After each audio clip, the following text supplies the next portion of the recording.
կգնահատեք, ինչ զարգացումներ են, ինչպես կմեկնաբանեք։ Տեսեք, Սիրիայում ամենաանպաշտպան փոքրամասնությունը դարձել են ալավիները։ Ալավիները դե մի փոքրիկ մահմեդական խմբավորում է շիա ուղղությամբ, որը մոտավորապես 2.5-3 միլիոն մարդ է ապրում Սիրիայում, ստացվել է այնպես, որ 1970 թվականից այդ երկրի ղեկավար դարձավ ալավիներից սերված Ասադի ընտանիքի ներկայացուցիչը, Հաֆեզ Ասադը, եւ երկար տարի Ասադը հաստատել էր ավտորիտար ռեժիմ այդ երկրում, հասկանալի պատճառներով բազմաթիվ դժգոհություններ էին առաջացել այլ էթնոխմբերի կողմից, բայց ալավիները մեղք չունեին, որ ըստ էության այդպես էր ստացվել։ Հիմա երբ որ Սիրիայում փոխվեց իշխանությունը, այդ սուննի ծայրահեղականների մեջ կա, այսպես ասած, ներքին վրեժի զգացողություն։ Նրանք ուզում են վրեժ լուծեն ալավիների նկատմամբ, ուզում են վրեժ լուծեն քրիստոնյաների նկատմամբ, ասեն, որ Սիրիայի քաղաքացիական պատերազմում իրենք ունեն մեկ կարգախոս՝ ալավիներին կողել գետնի տակ, քրիստոնյաներին հեռացնել երկրից։ Սա է իրենց գլխավոր կարգախոսը։ Ցավոք սրտի ստացվեց այնպես, որ անցյալ տարվա դեկտեմբերին Ասադի ռեժիմը անկում ապրեց եւ իշխանության եկավ այդ ուժը, որին աջակցում է Թուրքիան։ Եվ ըստ էության այդ ուժը փորձում է, այսպես ասած, իրենց ծրագիրը քողարկված մակարդակով վերականգնել։ Նրանք փորձում են ճնշել քրդերի վրա, բայց քրդերը ունեն պաշտպան իդեմս Միացյալ Նահանգների։ Եվ այս վերջերս քրդերը մի համաձայնագիր կնքեցին կենտրոնական իշխանության, որը ողջունելի է, որտեղ քրդերը կարող են որոշակի ինքնուրույնություն ունենալ, դա ինքնավարության խնդիր չէ, բայց որոշակի ինչ-որ կոմպրոմիսի կա։ Ինչպես կլուծվի այդ խնդիրը, չեմ կարող ասեմ, բայց առնվազն գոնե որոշակի համաձայնություն կա, ինչը դրական է։ Ինչ վերաբերում է դրուզների հետ կապված խնդիրը, դրուզների վրա այդ իսլամիստները փորձեցին հարձակում կազմակերպել, բայց բարեբախտաբար Իսրայելը իրենց շահերից են դնով փաստացի պաշտպանության տակ վերցրեց դրուզներին եւ դրուզների ցեղասպանության վտանգ գոյություն չունի։ Ալավիները, որոնք ապրում են ավելի շուտ ծովափնյա այդ շրջանում, իրենք մնացել են անպաշտպան, որովհետեւ Իրանը չունի հնարավորություն իրենց պաշտպանելու, Ռուսաստանը ինչ-ինչ պատճառներով չի կարողանում հրապարակավ իրենց պաշտպանի, որովհետեւ Ռուսաստանը բանակցությունների մեջ է մտած նոր իշխանությունների իր ռազմաբազաների պահպանման համար, եւ այդ փոքրատիվ էթնոխումբը մնացել է անպաշտպան վիճակի մեջ, որի արդյունքում փաստացի այդ անպաշտպանությունը առաջացնում է մի միտում, որտեղ այդ իշխանությունը կարող է փորձել, այսպես ասած, ճնշելով ամեն ինչ անել, որպեսզի այդ ժողովուրդը հեռանա այդ երկրից, ինչպես որ իրենք քաղաքացիական պատերազմի ժամանակ երազում են եւ հայտարարում էին։ Եվ այդ իմաստով, եթե դուք գիտեք, վերջին ժամանակներս ալավիները կոչով դիմեցին Իսրայելին, որպեսզի Իսրայելը օգնի իրենց, որտեղ տեսան, որ Իսրայելը կարողանում է դրուզներին պաշտպանել եւ որի արդյունքում դրուզները դառան անպաշտպանված վիճակի մեջ։ Ինչ վերաբերում է քրիստոնյաներին եւ մասնավորապես հայերին, գիտեք, ես sense մի ձևակերպում կա, որը դեռ նացիստական Գերմանիայի ժամանակ էին ասում, երբ որ նացիստները գալիս էին կոմունիստների հետևից, մարդիկ ասում են, գիտեք, ինչ դա կոմունիստներին են վերաբերում, մեզ չի վերաբերում։ Երբ որ եկան արդեն կոմունիստերին կոտորելուց հետո եկան սոցիալ-դեմոկրատների հետևից, ասին դե գիտեք, ինչ սոցիալիստներն ու կոմունիստները հասկանալի է, մեզ չի վերաբերվելու։ Երբ որ եկան արդեն լիբերալների հետևից, արդեն ասում են, դե գիտեք, ինչ նրանք քաղաքականությամբ են զբաղվում, մեզ չի վերաբերվելու։ Վերջին որ եկան արդեն ըստ էության քրիստոնյաների հետևից, կրոնական շրջանակ հավատացյալների հետևից, արդեն հասկացան, որ արդեն ուշ է։ Հիմա նույնը վերաբերվում է այս խնդրին։ Եթե իրենց ցեղասպանությունը ալավիների հանդեպ մարսվի, ապա հաջորդ ցեղասպանության օբյեկտը կդառնան քրիստոնյաները եւ մասնավորապես հայերը։ Եվ դրա համար մենք պետք է ամեն ինչ անենք, որ թույլ չտանք այդ փոքրաթիվ ժողովուրդը այդպիսի մեծ ողբերգության մեջ հայտնվի։ Մանավանդ որ մենք հայերս 100 տարի առաջ ապրել ենք այդ օրերը եւ մենք մեր մաշկի վրա ենք զգում, թե ինչ է նշանակում ցեղասպանություն եւ մենք պարտավոր ենք, մեր բարոյական պարտքն է, մեր արժեքն է, մեր իդեալն է, մեր նպատակն է, որպեսզի ոչ մի ժողովուրդ չհայտնվի այդ իրավիճակի մեջ։ Մանավանդ որ մենք տեսանք, թե ինչ կատարվեց Արցախահայության հետ կապված։ Ես դրա համար կոչ կանեի ընդհանրապես, իհարկե դա այս թրքամետ իշխանությունը չի վերաբերվում, որ կա Հայաստանում, բայց մեր հանրությանը, մեր հասարակությանը, մեր կրոնական շրջանակներին, մեր աշխարհիկ շրջանակներին, որ մենք զգոն լինենք եւ մենք պատրաստ լինենք ցանկացած պահի, որպեսզի կարողանանք տեղահանենք տեղի հայրեն, ինչը շատ դժվար խնդիր է, որովհետև ես նույնիսկ եմ կրկնում բավականին բարդ իրավիճակ է, այդ խմբավորումները, ծայրահեղ իսլամիստները, իդեպ ասեմ այդ ծայրահեղ իսլամիստները դա ինտերնացիոնալ տերորիստական խումբ է, Միջին Ասիայից են գալիս, տարբեր տեղերից բան, որ տեսնում ես այդ մարդկանց դեմքերը, դրանք ճիշտ ասած ինձ հիշեցնում են այդ մոնղոլ թաթարների այդ արշավանքների ժամանակ այն բաները, որի մասին նկարագրում էին այն ժամանակվա կամ ինձ հիշեցնում են Օսմանյան կայսրության այն դահիշները, Թալատ Փաշայի դահիշները, այս մարդկանց իշխանությունն է ցավոք սրտի Սիրիայում եւ ցավոք սրտի ասեմ, որ փաստացի Եվրոպան ստեցան անուղակի իր լռությամբ աջակցում է սրանց։ Վերջերս Գերմանիայի արտգործնախարարությունը հայտարարեց, որ ինքը մտահոգված է եւ ցնցված է դրանով։ Ճիշտ, լուրջ,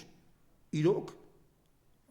տիկին Բերբոկ, դուք սրիկա եք, դուք հանցագործ եք, որտեղ ձեր այցով, ձեր բաներով դուք հանցագործություն եք կատարել քրիստոնյաների բան, որ գնացել եք, լեգիտիմացել եք այս իշխանությանը։ Փոխանակ մինչև լեգիտիմացությունը պահանջեք, որ այս մարդիկ որոշակի խնդիրներ նախապատրեն, դուք փաստորեն ձեր անձնական շահերի պատճառով, ձեր լկտի շահերի պատճառով դուք զոհաբերում եք հազարավոր մարդկանց եւ խոսում եք հումանիզմի մասին, լիբերալ արժեքների մասին, դեմոկրատիայի մասին։ Դուք սրիկա եք, ինչպես երևում է ոչ միայն Միջին Արևելքում, ինչպես որ երևում է նաև ձեր երկրում, ինչպես որ երևում հարևան Ռումինիայում բանը սահմանադրական դատանը արգելեց այդ երկրի նորմալ մարդկանցից մեկին, որպեսզի ինքը կարողանա մասնակցել նախագահական ընտրություններում եւ որը ամենամեծ շանս ուներ հաղթելու, եւ դուք դա կոչվում եք դեմոկրատիա, այս սրիկաներ եք դուք, ես ուրիշ բան չեմ կարող ասել։ Դուք դեմոկրատիայի շղարշի տակ Հիտլերի, Գեբելսի, Գերինգի հետնորդներն եք, եւ ուրիշ բան չեմ կարող ասեմ, եւ ձեր էությունը, ձեր գերմանական այդ նացիստական էությունը երևում է բոլոր հարցերում, եւ մեր հարցում, եւ Սիրիայի հարցում, եւ Ռումինիայի հարցում, եւ դուք պատժվելու եք, ինչպես որ Գերինգը, Հիտլերը, Հիմլերը պատժվեցին բանին, դուք նույնպես պատժվելու եք, կգա ժամանակը, որովհետեւ առաջի քայլը Միացյալ Նահանգներում Տրամպի հաղթանակը դա ավետում է դրա մասին, որ ձեր քաղաքական մահի ժամանակը գալիս է եւ դուք բոլորդ պատասխան եք տալու արցախցիների համար, որ զրկվեցին ավելի քան 120,000 արցախ զրկվեցին տներից, դուք պատասխան եք տալու 1000 հոգու ալավիներին, որ կոտորվեցին եւ դժվար է ասել թե քանի հազար են կոտորվելու դրանից հետո, դուք պատասխան եք տալու բազմաթիվ են միլիոնավոր մարդկանց, ովքեր կոտորվում են ռուս-ուկրաինական պատերազմի ժամանակ, դուք մտածում եք, որ դուք անպատիժ եք մնալու, դուք մտածում եք, որ դուք ոչ մի պատիժ չեք ստանալու, դուք չարաչար սխալվում եք, կգա ժամանակ այդ ալիքը կգա նաեւ Գերմանիա եւ ձեզ կանգնեցնելու են դատարանի առաջ, որպես սրիկաներ, որպես հանցագործներ, որպես մարդիկ, որոնք խրախուսում էին երրորդ համաշխարհային պատերազմ եւ բարեբախտաբար այս Պուտին-Տրամփ հանդիպման սկիզբը դրեց, որպեսզի կանխվի երրորդ համաշխարհային պատերազմը, որպես ձեր նման սրիկաները կարողանան քաղաքական վերաբերյալ դուրս գան, պրծնեն եւ ազգերը փրկվեն ձեզանից, սրիկաներ։ Պարոն եւ սրա օրինակով մենք առերեսում ենք, չէ՞, որ վերջը թուրքը մնում է թուրք եւ այսօր որ մեզ համոզում է, որ կարելի է թուրքերի հետ, ինչպես ասենք, հա, համակեցությամբ ապրել, այս ամեն ինչը, որ իրենք բանակցությունների են պատրաստ, որ իրենք խաղաղության են պատրաստ։ Տեսեք, ես այդ հարցին sense պատասխանեմ, ես իմ արժե համակարգով հայ եմ, նաև աշխարհի քաղաքացի եմ եւ համոզված եմ, որ չկան հանցագործ ազգեր եւ ցանկացած ազգի մեջ արտնանում է հանցագործ իղձը այն ժամանակ, երբ որ այդ ազգը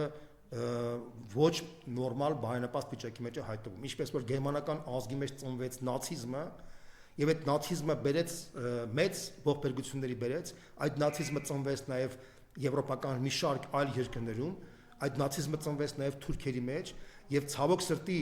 քանի դեռ այդ նացիզմը չի դատապարտվել, բնականաբար այդ նացիզմը մնալու է այդ գեների մեջ, բայց ես չեմ կարծում, որ դրա գլխավոր մեղավորը ամբողջ թուրք ժողովուրդն է եւ այդ իմաստով ես դեմ եմ այդ թուրքը մնում է թուրք տերմինի ձևակերպմանը, ես կողմ եմ, որ մենք վեր կանգնենք այդ ամեն ինչից եւ հասկանանք, որ որպեսզի Թուրքիան կարողանա դառնա անվտանգ երկիր, այդ երկրում նույնպես պետք է իրականացվի դենացիֆիկացիա, ինչպես որ կատարվեց Գերմանիայում, բայց դրա ժամանակը գալու է, իհարկե առանց դրա հնարավոր չէ, որ այդ երկիրը մաքրվի, քանի դեռ դենացիֆիկացիա չի եղել Թուրքիայում, բնականաբար այդ երկրի հետ պետք է մենք շատ զգույշ լինենք բոլոր հարցերում։ Ես կողմ եմ, որ այնուամենայնիվ մենք ըստ էության նորմալ հարաբերություններ պահպանենք, բայց միշտ ես եւ իմ ընկերները այն կարծիքն ենք եղել, որ հայ-թուրքական հարաբերությունները պետք է տարանջատել հայ-ադրբեջանական հարաբերություններից։ Իհարկե Թուրքիան մերժում է այդ մոտեցումը, կմերժի այնքան ժամանակ, ինչքան որ տեսնի, որ մենք թույլ ենք։ Ինչքան որ մենք թույլ ենք, ինքը ըստ էության փորձելու է Ադրբեջանի միջոցով մեզ այնքան սեղմել, վերջում վերացնելու ճանապարհով տանել։ Միակ տարբերակը ունենալ ուժեղ դաշնակից, նշանակում ունենալ ուժեղ խաղաթղթեր։ Ուժեղ խաղաթղթերով որ բանակցում ես, երբ որ քո խաղաթղթերը ուժեղ են լինում, այդ ժամանակ քո դիմացիները ստիպված է հաշվի նստել քո շահերի հետ։ Այս մարդը Նիկոլ Փաշինյանը մեր ոչնչացրել է մեր խաղաթղթերը եւ ինքը առանց ուժեղ խաղաթղթի է մտել process-ի մեջ, ինքը դառել է Էրդողանի պատանտը։ Այստեղ թուրք ժողովուրդը մեղավոր չէ։ Այստեղ Նիկոլ Փաշինյանն է մեղավոր, որի արդյունքում մենք հայտնվել ենք այս ծանր վիճակի մեջ։ Մենք պետք է ճիշտ հետևություն անենք դրանից։ Այստեղ պատճառը մեր մեջ է, ոչ թե դրսի միջավայրի մեջ է։ Մենք պետք է վռնդենք այս մարդկանց իշխանությունից, մենք պետք է փոխենք իշխանությունը, մենք ուժեղ խաղաթղթեր դիվերսնենք, պետք է վերականգնենք մեր դաշնակցային հարաբերությունները մեր գլխավոր ամադական դաշնակիցների հետ, միաժամանակ զարգացնենք հարաբերությունները նաև արևմտյան երկրների հետ, հատկապես Միացյալ Նահանգների հետ Տրամպի իշխանության գալուց հետո մենք պետք է կարողանանք իսկապես նորմալ արտաքին քաղաքականություն ունենալ, նորմալ տնտեսական քաղաքականություն ունենալ, որպեսզի չկեղեքվեն մեր քաղաքացիները, նորմալ հարկային դաշտ ունենանք, որ մարդիկ նորմալ կարողանան ապրեն, աշխատեն, նորմալ թոշակներ ունենանք, նորմալ աշխատավարձներ ունենանք, որ մարդը ուզենա Հայաստանում ապրի, ուժեղ լինելուց հետո արդեն ուժեղ խաղաթղթերով իհարկե մենք պետք է գնանք նորմալ հարաբերությունների կարգավորման, որտեղ հարևանների հետ առանց հարաբերությունների կարգավորման մենք չենք կարող երկարաժամկետ խաղաղության մեջ ապրել։ Սա է, այսինքն այս ուզվորի կարգավիճակից մենք պետք է դառնանք ուժեղի դիրքերից։ Ուժեղ դիրքերից մենք պետք է գնանք խաղաղության, ոչ թե ուզվորի եւ այս պատանդի կարգավիճակով։ Այս մարդը եւ իր խմբակը ըստ էության տանում են Հայաստանը դեպի ոչնչացման եւ այդտեղ մեղավորը օտարները չեն, մեղավորը մենք ենք, որ 7 տարի հանդուրժում ենք այս խուլիգաններին։ Սա է ամբողջ խնդիրը։